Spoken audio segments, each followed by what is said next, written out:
नमस्कार मंडळी, स्वागत आहे तुमचं आपल्या नवीन रेसिपी व्हिडिओमध्ये। आज आपण पाहणार आहोत चमचमीत, झणझणीत, चविष्ट अशी कोळंबी सुक्का रेसिपी। चला तर मग रेसिपीला सुरुवात करूया। कोळंबी सुक्कासाठी मी इथे अर्धा किलो कोळंबी घेतलेली आहे। ही सर्वप्रथम आपल्याला सोलायची आहे। याचं डोकं, पूर्ण कवर, शेपटी असे सगळे काढून टाकायचे।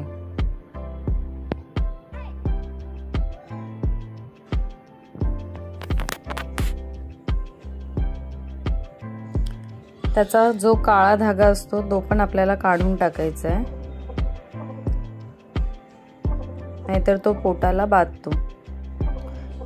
जर त्याचा काळा धागा आपण चिमटीने असं ओढून नाही निघाला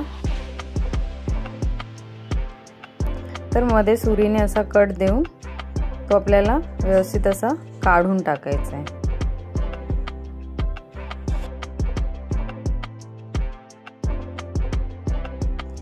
अशाच प्रकारे आपल्याला बाकी सगळी कोळंबी साफ करून घ्यायची।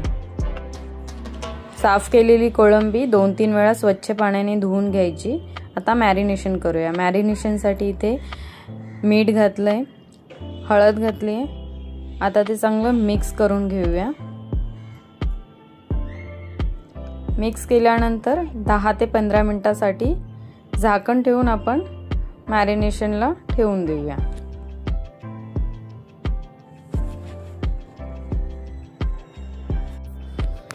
कोळंबी सुक्कासाठी इथे गॅसवर कढई ठेवले।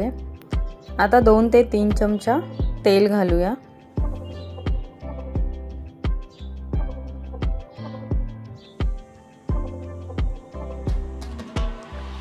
तेल गरम झाल्यावर आपल्याला बारीक चिरलेला कांदा घालायचा आहे। इथे मी 2 मध्यम आकाराचे कांदे घेतले। कांदे चांगले बारीक चिरून घालायचे आणि सोनेरी रंग येईपर्यंत चांगले परतून घ्यायचे। थोडंसं पाव चमचा मीठ घालूया, म्हणजे कांदा त्याचं पाणी सोडेल आणि चांगला भाजला जाईल।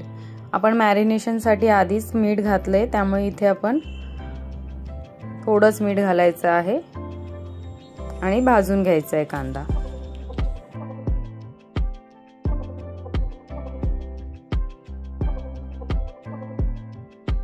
कांदा भाजून झाल्यावर 1 चमचा आलं लसूण पेस्ट घालायची।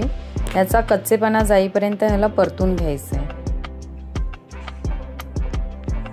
1 बारीक चिरलेला टोमॅटो घालायचा आहे। हे चांगलं नरम होईपर्यंत परतायचं आहे टोमॅटो।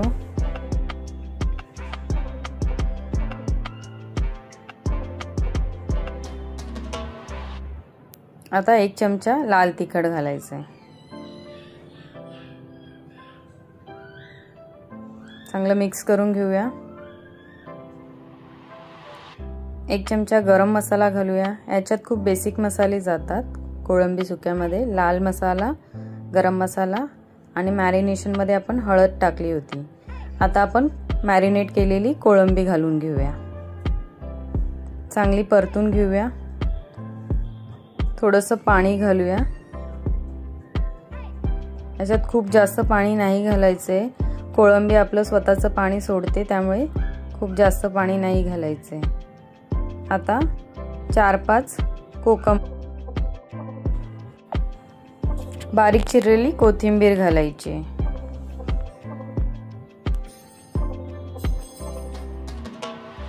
परतून घेऊया चांगलं। थोडंसं वाफ काढल्यानंतर ओलं खोबरं घालायचं आहे। ओलं खोबऱ्याने चांगली चव येते। आता 1-2 मिनिटांसाठी वाफ काढून घेऊया।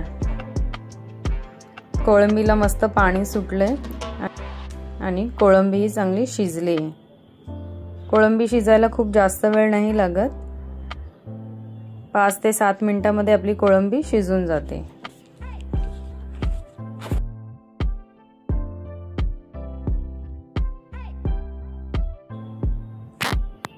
कोळंबी सोबत खाण्यासाठी मस्त गरमागरम तांदळाची भाकरी बनवून झालेली आहे।